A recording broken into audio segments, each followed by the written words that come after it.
ఒక 30 బాదం వేసుకొని ఫ్రై చేసుకోవాలి. అవి కొంచెం ఫ్రై అయ్యాక జీడిపప్పు, వాల్నట్, పిస్తా వేసుకొని బ్రౌన్ కలర్ వచ్చేంత వరకు వేపుకొని అవి పక్కకు తీసుకొని సాబుదానా 1/2 గ్లాస్ వేసుకొని ఇవి కూడా లైట్ బ్రౌన్ వచ్చేంత వరకు వేపుకొని అవి పక్కకు తీసేసుకొని 3 గ్లాస్ రైస్ బాగా వేయించుకొని బ్రౌన్ కలర్ అయిన తర్వాత అవి పక్కకు తీసుకొని పల్లీలు ఒక 1/2 గ్లాసు బాగా వేయించుకొని పక్కకు తీసుకొని అందులోనే మిక్స్డ్ దాల్ కందిపప్పు, శనగపప్పు, ఎర్ర కందిపప్పు, పెసరపప్పు, మినపప్పు ఇవి కూడా బాగా గోల్డెన్ ఫ్రై అయ్యేంత వరకు వేపుకొని పక్కకు తీసుకొని అందులోనే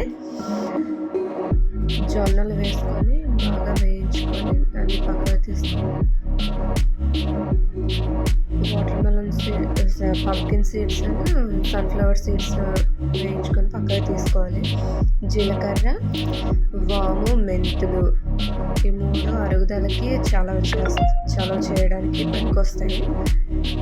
ఇవి కూడా వేసుకొని ఫ్రై చేసుకొని పక్కకు తీసుకోవాలి.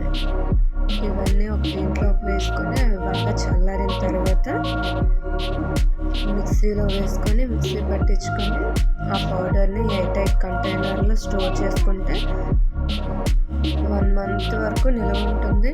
ఎప్పుడు కావాలంటే అప్పుడు మన బేబీ తినే క్వాంటిటీని బట్టి 3 స్పూన్స్ 1 స్పూన్లా తీసుకొని అన్నంలో ఉడకబోసుకొని తింటాం.